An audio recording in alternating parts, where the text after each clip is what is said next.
I'm Joel Miller. And I'm Jamey Bennett. And this is Bad Books of the Bible. It's a podcast about a collection of books with a curious pedigree and an even stranger legacy.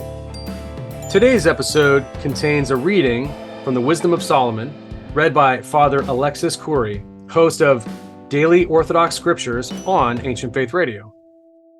The Wisdom of Solomon, Chapter 7. Now I also am a mortal, the same as all men, and earth-born, a descendant of the first-formed man, for in the womb of a mother I was engraved as flesh. In a period of 10 months I was constructed with blood from the seed of a man and the pleasure of marriage.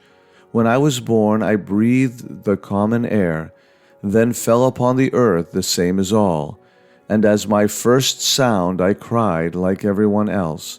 I was nursed with care in swaddling cloths. Thus no king had a different beginning of existence, for there is one entrance into life for all, and a common departure. Therefore I prayed, and discernment was given to me. I appealed to God, and the spirit of wisdom came to me. I preferred her to scepter and thrones, and regarded wealth as nothing in comparison to her. Nor did I liken her to any priceless stone, because all gold is only a little sand in her sight, and silver will be counted as clay before her. I loved her more than health and beauty, and I chose her instead of light, because her light is sleepless. All good things came to me together with her, and in her hands countless wealth. I was gladdened by all of them, because wisdom rules them. But I did not know she was their mother, so I learned both honesty and ungrudgingly, and I do not hide her wealth. For it is an unfailing treasure for men who, when they get it, obtain friendship with God. For they demonstrate her gifts that come from instruction. May God grant me to speak according to his purpose, and to think worthily of what I was given. For he is also the guide of wisdom, and the corrector of the wise. For both we and our words are in his hand, and so are all insights and knowledge of handicrafts. For he gives me knowledge of the things that exist, to know the truthful structure of the world, the operative power of its elementary principles, the beginning, end, and middle of times, the changes of the solstices, and the transitions of the seasons, the cycles of the year and the arranging of the stars, the natures of animals and the tempers of beasts, the force of winds and the reasoning of mankind, the distinction of plants and the strength of roots, and to know whatever is hidden and whatever is visible. For wisdom, the artisan of all things, taught me. So in herself wisdom is a spirit that is rational, holy, only begotten, manifold, subtle, easily moved, clear, undefiled, manifest, invulnerable, loving what is good, keen, unhindered, beneficent, man-loving, steadfast, unfailing, free from worry, all-powerful, all-surveying, and penetrating all spirits that are rational, pure, and most subtle. For wisdom moves from one place to another more easily than motion itself, and because of her purity she penetrates all things. So she is the exhalation of the power of God, and the emanation of the pure glory of the Almighty.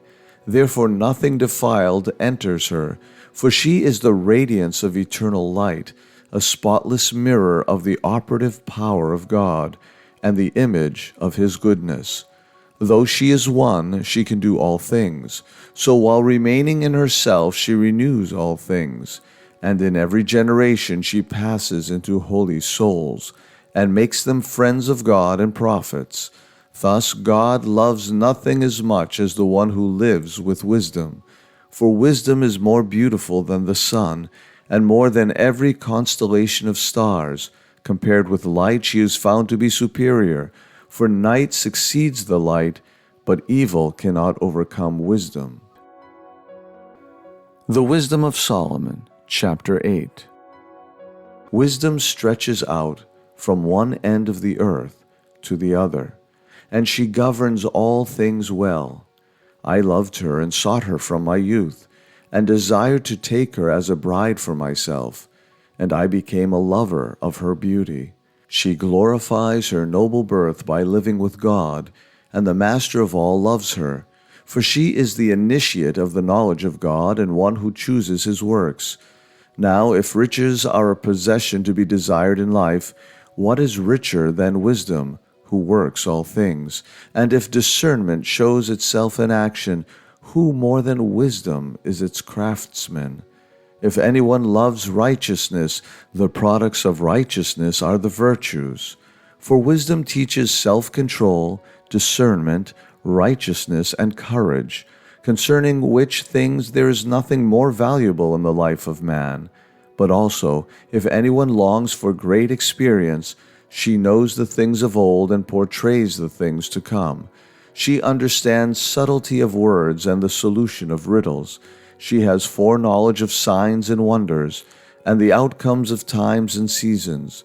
Therefore I decided to take her to live with me, knowing she would give me good counsel and encouragement in cares and sorrows.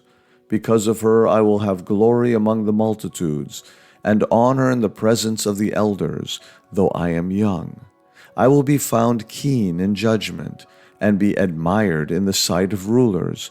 When I am silent, they will wait for me, and when I speak, they will give heed to me, and when I speak longer, they will put their hand over their mouth. I will have immortality because of her, and will leave an eternal remembrance for those who exist after me. I shall govern peoples, and nations will be subject to me. Dread tyrants shall be afraid of me when they hear of me. Among the people I will show myself to be good and courageous in war. When I enter my house, I shall find rest with her.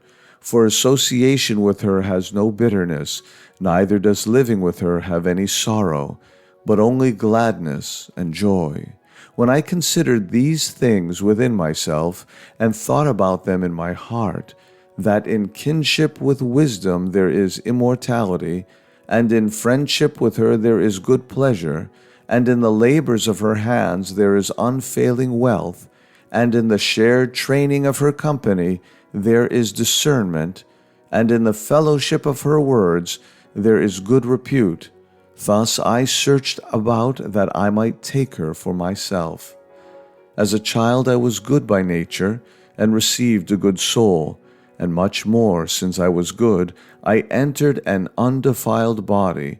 Yet I knew otherwise, that I would not be self-controlled unless God gave me wisdom, and that it was a mark of discernment to know whose gift she was. So I entreated the Lord and besought him, and with all my heart I said, Thanks for listening to today's reading. Father Alexis Kouri's podcast, Daily Orthodox Scriptures, can be heard on Ancient Faith Radio. You can find our podcast, along with show notes, our mailing list, our Twitter feed, and our Ancient Faith homepage, all linked at badbooksofthebible.com. I'm Jamey Bennett. And I'm Joel Miller, And you've been listening to Bad Books of the Bible, a production of Ancient Faith Radio. Tune in next time to listen in on our conversation about this very passage.